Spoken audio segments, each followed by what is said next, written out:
Nahan block से हूँ। सबसे पहले तो मैं एल.आर. शर्मा सर का और डॉक्टर रविंदर जी का बहुत बहुत धन्यवाद करना चाहूँगा कि आज अगर मैं यहाँ तक पहुँचा हूँ तो उन लोगों की सपोर्ट की वजह से यहाँ पे पहुँचा हूँ। तो मुझे 2018 में लंग्स का MDR-TB हुआ था और जैसा यहाँ पे डिस्कस हो रहा था कि रविंदर सर बता रहे थे कि पैसा होना ही सब कुछ नहीं होता। तो अपने जल्दी इलाज के लिए मैं जो है प्राइवेट हॉस्पिटल में चला गया। वहाँ पे जाके मैंने अपना ट्रीटमेंट स्टार्ट किया, बट टाइमली डायग्नोज ना होने की वजह से वो मेरा टीबी तो बढ़ा ही, साथ में मेरी फैमिली में मेरे बच्चों को भी टीबी हो गया। तो उसके बाद हम लोग गवर्नमेंट हॉस्पिटल में गए। गवर्नमेंट हॉस्पिटल में जाके डायग्नोज हुआ कि हाँ टीबी हो गया। तो लेकिन उस वक्त स्टार्टिंग में नॉर्मल टीबी की दवाइयाँ स्टार्ट की गई। ये नहीं पता था कि वो MDR भी है। तो उसका एक सैंपल धर्मपुर गया, धर्मपुर से पता लगा कि ये टीबी बढ़ चुकी है। तो फिर मैं उस टाइम घबरा गया। खैर चले गए हम धर्मपुर, वहाँ 11 दिन एडमिट रहा और उसके बाद ट्रीटमेंट चलना स्टार्ट हुआ।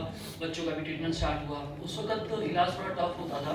90 इंजेक्शंस लगातार मैंने लगवाए हैं 3 महीने तक। वो चीज़ें सही तो मतलब बहुत पेनफुल होता था कि 65 किलो से एकदम 43 kg पे आ गए थे, है ना। और चलना नहीं होता था, बैठना नहीं होता था, लेटना नहीं होता था, और दवाइयों का जो पेन था वो अलग, इंजेक्शंस का पेन था वो अलग। तो अच्छा उस वक्त क्या होता था कि पता नहीं लगता था कि टीबी में करना क्या है, क्या खाना है, ये सब चीज़ें नहीं होती थी। स्टाफ को कॉल करते थे तो स्टाफ के पास कभी मीटिंग्स हैं, रिकॉर्ड डाटा बनाना है, फाइल करनी है तैयार, तो वो सब भी मतलब इतना सपोर्ट नहीं कर पा रहे थे सुनकर। तो फिर अच्छा क्योंकि मैं IT सेक्टर से हूँ तो इंटरनेट के माध्यम से ये देखने लगे कि कैसे मुझे क्या खाना है, क्या करना है, ट्यूबरक्लोसिस क्या होता है, वो सब चीज़ें नेट से देखी।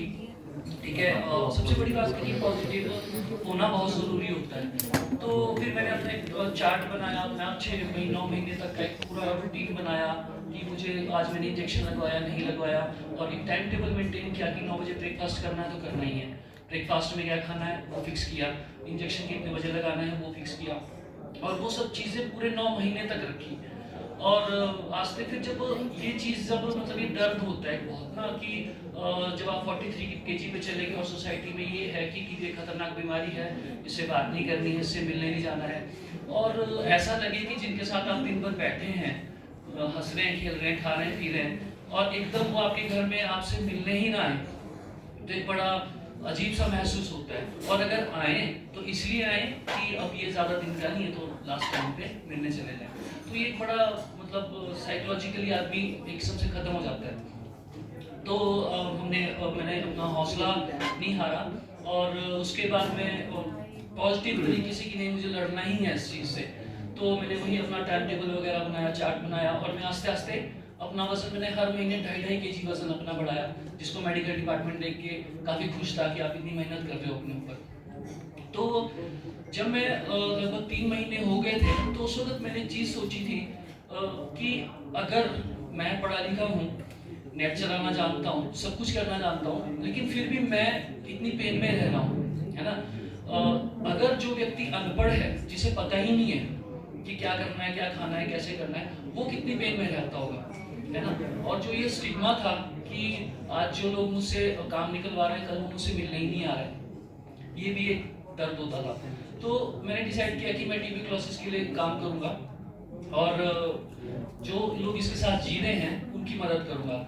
और मैंने वैसे ही ठीक होने के बाद 2019 में ट्यूबरक्लोसिस में मुझे कभी भी पता लगता था, उस वक्त मुझे NDB का नहीं पता था, ये नहीं पता था कि इस किस्म से कोई काम भी चल रहा है। लेकिन मैं जहाँ मुझे पता लगता था कि किसी को टीबी हो गया है तो मैं उसके घर जाता था, उसको मोटिवेट करता था कि मुझे टीबी हुआ है, मैंने देखो आज मैं आपके सामने अच्छा बना हूँ और आप भी ठीक हो सकते हो। अपने पॉकेट से उसके लिए कुछ अंडे वगैरह कुछ भी लेके चला जाता था, और वो काम मुझे काफ़ी अच्छा लगता था, हौसला मिलता था, उसमें कोई मतलब नहीं था मेरा। आस्ते आस्ते मेरी DU की जो नज़र है वो मुझ पर पड़ी, उन्होंने मुझे डिस्ट्रिक्ट टीबी फोरम के साथ जोड़ा, और वहाँ पे फिर मेरे ऊपर रविंदर सर की नज़र पड़ी, उन्होंने मुझे स्टेट लेवल और नेशनल लेवल तक पहुँचाया।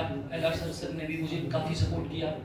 तो अब आस्ते आस्ते मैं ये काम प्रोफेशनली करने लगा, मुझे स्टाफ ने ट्रेनिंग दी कि क्या करना है, क्या लिमिटेशंस हैं, कैसे बोलना है, कैसे मदद करनी है, तो वो चीज़ें फिर करना स्टार्ट किया। फिर हमने अपना यूट्यूब चैनल बनाया, टीवी फ्री वर्ल्ड नाम से हमारा यूट्यूब चैनल है। और अब मैं अपने NRLM के साथ जब मैंने फिल्म में काम करना स्टार्ट किया तो मैंने ये देखा कि लोग टीवी पे बात ही नहीं करना चाहते थे। जैसा मैम ने कहा कि हर चीज़ रेडी है, गवर्नमेंट की तरफ से हर फैसिलिटी है, बट लोग वहाँ तक जाना ही नहीं चाहते और लैक ऑफ इंफॉर्मेशन था, लोगों को पता ही नहीं होता था। तो मैंने सबसे बड़ी जो चीज़ ये थी कि लोगों के बीच में जाकर टीवी के बारे में बात करना, उनको जागरूक करना, सिर्फ इस बात को लेना स्टार्ट किया। जिसके बाद मैंने NRLM में जो लेडीज़ होती हैं उनसे, क्योंकि लेडीज़ मेरे लिए, मुझे ऐसा लगता है कि एक घर को एक महिला चलाती है।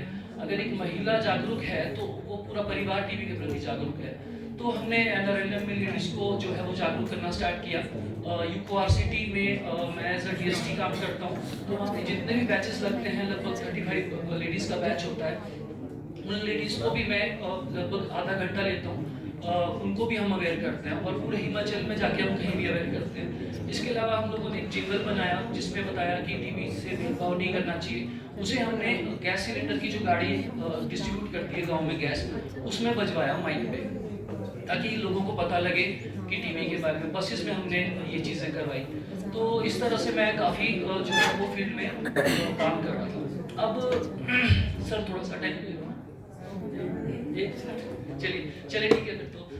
तो मेरा जो आपसे एक रिक्वेस्ट रहेगी कि देखिए, अभी तक शायद आप में से किसी को टीवी नहीं हुआ होगा, और नहीं, ये तो हम नॉर्मली आज के अपने मदर फादर से या अपने ताया चाचा से, है ना, और यही सुना होगा कि टीबी खतरनाक बीमारी है ना, लेकिन हमें आप अभी हुई नहीं है तो हमें उसका पता भी नहीं है। अगर हमारे और नेगेटिवली हमने वो चीज़ सुनी है, तो जब तक पॉजिटिव चीज़ समाज में नहीं जाएगी ना टीबी के बारे में, तब तक थोड़ा प्रॉब्लम रहेगा। और हम चाहेंगे कि हर पंचायत में एक टीबी चैंपियन जो है वो तैयार हो, और उसको टीबी के बारे में पॉजिटिवली सारी बातें पता हो, तो हम जल्दी टीबी को एलिमिनेट कर सकते हैं। Thank you so much.